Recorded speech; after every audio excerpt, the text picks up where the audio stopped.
Of all the treasures that grace the set of Antiques Roadshow, some objects seem to hold more than just monetary value. They carry the weight of history, the echo of forgotten voices, and the warmth of human stories.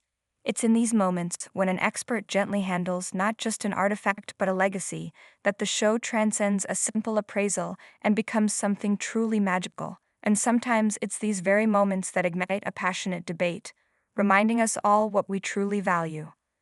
This is exactly what happened when a clip featuring a stunning 1937 Martin D18 acoustic guitar resurfaced, capturing the hearts and opinions of thousands online.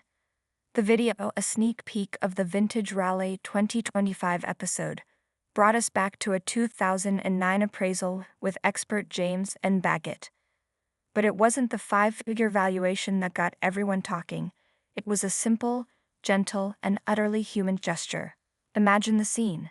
A guest stands before the cameras, a beautiful, time-worn guitar held carefully in his hands. It's more than just wood and strings to him.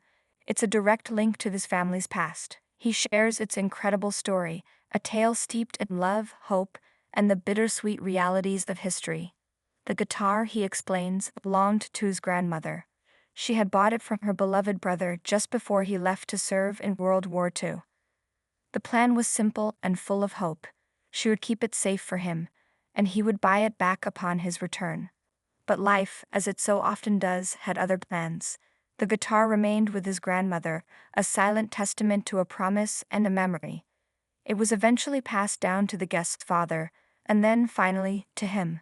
Holding the instrument, you could almost feel the generations of hands that had touched it, the unspoken stories etched into its worn finish. At some point in time, the guest remarked with a knowing smile, "Somebody played this guitar a lot." This is where James N. Baggett, an expert from Mass Street Music, stepped in. With the reverence of a true aficionado, he looked upon the instrument not just as a collectible, but as a masterpiece. "Well, there's a good reason that they played it," Baggett replied warmly, "because this is a great guitar." He went on to paint a picture of its origin, explaining that its serial number dated it to 1937, placing it firmly in what collectors call the golden era of guitar making at the Martin Company in Nazareth, Pennsylvania. He pointed out the exquisite Adirondack spruce top, a feature that makes connoisseurs' hearts flutter, noting that the company later switched to a different wood. This guitar wasn't just old, it was a pinnacle of American craftsmanship from a bygone era. And then the moment happened. After sharing its history and significance, Baggett did something that felt both natural and to some breathtakingly bold. He gently tuned the strings and with a light touch, strummed a simple chord.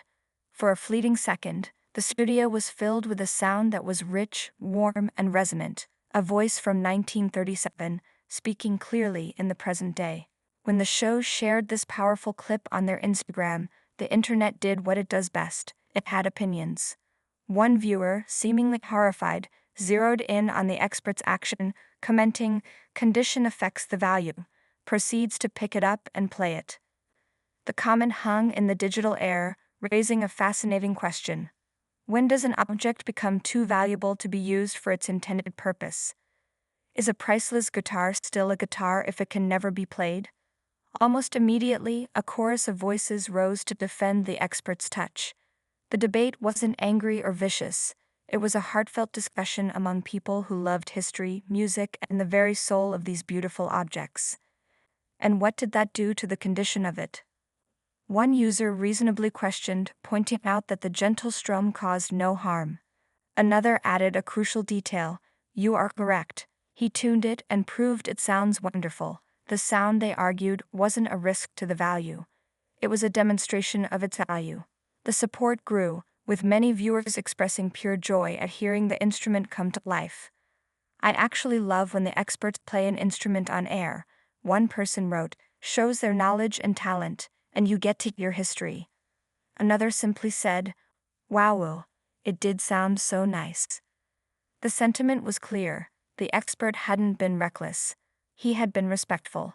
He understood that the soul of a musical instrument isn't just in its materials or its serial number, it's in its voice. By playing it, he wasn't treating it like a common object, he was honoring its highest purpose. As one commenter put it so perfectly, "It is meant to be played. Doesn't hurt it." This digital dialogue beautifully mirrors the central magic of Antiques Roadshow. The show teaches us that value is a complex idea.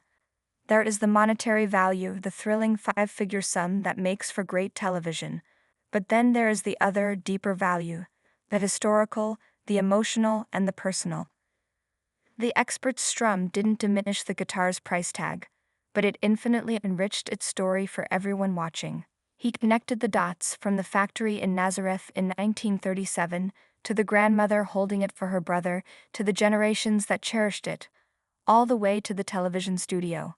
That one, clear chord contained all of it. In that moment, it ceased to be a static museum piece and became a living, breathing piece of history. It was a tribute to the unknown person who played this guitar a lot, and a beautiful reminder that some things are too special to be kept silent.